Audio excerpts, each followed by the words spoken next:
What's up, everybody? This is Colin from Holistic Heritage Homestead. I hope you're all well. It's time for another underrated prep. When I talk about underrated preps, folks, I'm talking about preps that might not be thought of, preps that might not be as cool or as trendy, might not be, the newest fun gear or gadgets, but these underrated preps are things that could save your lives in certain scenarios. So today I'm going to talk to you folks about coffee filters. That's right, coffee filters. Coffee filters, besides the awesome purpose of being used to brew coffee, have many survival uses. They're great to have around the house anyway because they're just useful. And these are Bun brand coffee filters. I heard that these are the better quality ones to get, so I'm not going to recommend this company. That's just what I've heard, so I went for it. Besides brewing coffee, here are some uses for coffee filters. Filtering your water. You're going to collect water in a survival scenario that could have all kinds of stuff in it. Sediment, sticks, twigs, leaves, whatever. Okay, this is kind of a preliminary filter. Even if you have, excellent filters and you want to boil it and then run it through your Berkey filter or whatever you've got, awesome.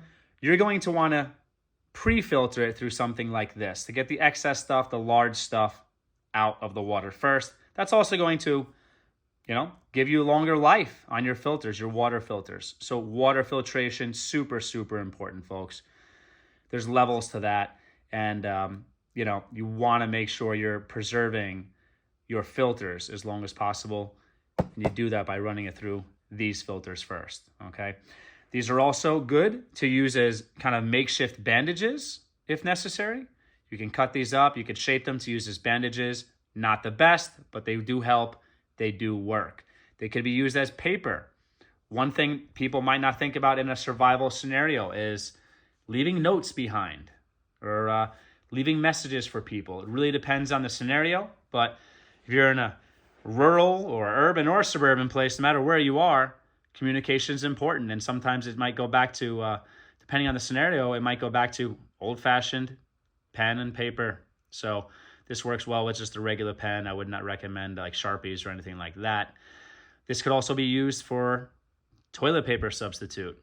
That's right. Do not flush these down the toilet bowl, but they could be used if you've got no toilet paper as a toilet paper substitute. Okay.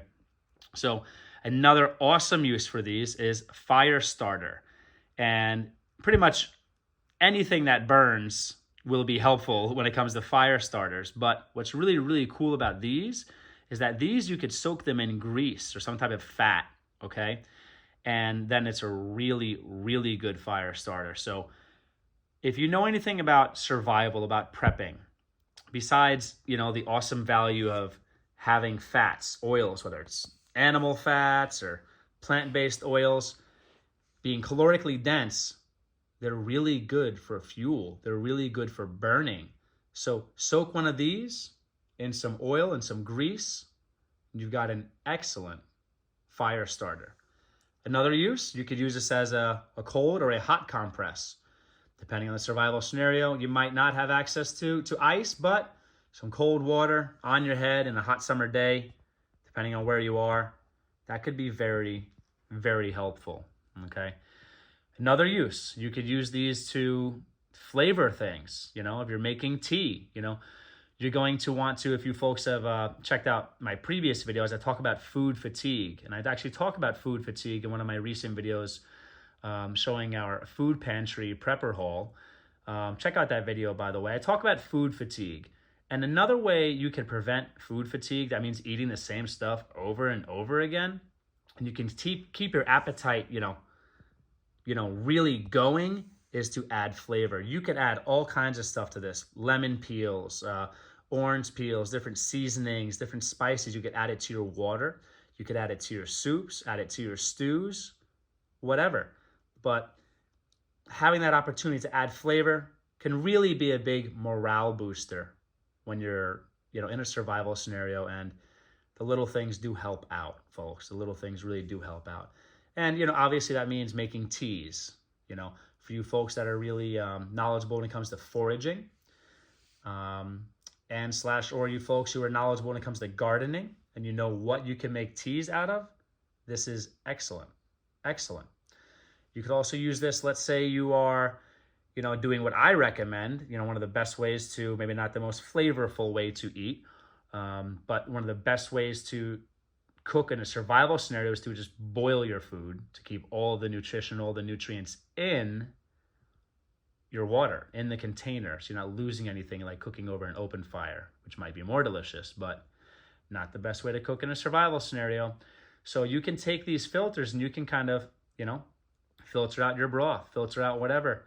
You could save those bones, and those bones, you could, you know, if they're depending on the size of the bone, you can crack them open and get to that bone marrow. And if not, you could, you know, save those to the side and just make a bone broth or something else. Use them to make a stock, whatever else. Nothing gets wasted, folks. Okay. You could, you know, make a funnel with these. You could make them in the shape of a funnel, cut off the bottom of them, and use them as a funnel. Okay. These are also great too if you have, let's say you wear glasses. These are great to clean your glasses and hopefully won't damage them. Okay. They're also great to just use as a rag, or as something to clean with. Okay.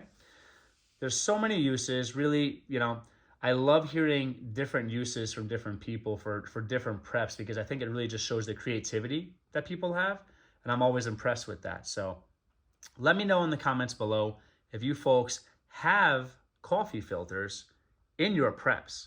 These are super cheap. There's 100 here, 500 more in a box, 600 of these. That should last some time and be able to help us do some things.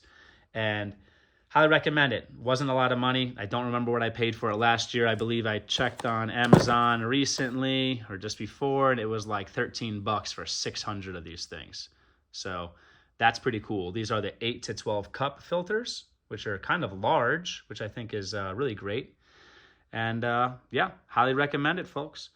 Another great thing for these in a survival scenario, and you don't necessarily need these, you could use paper towels as well, is they are great for sprouting seeds, you know, seeds for you to eat or seeds for you to grow more of your own food.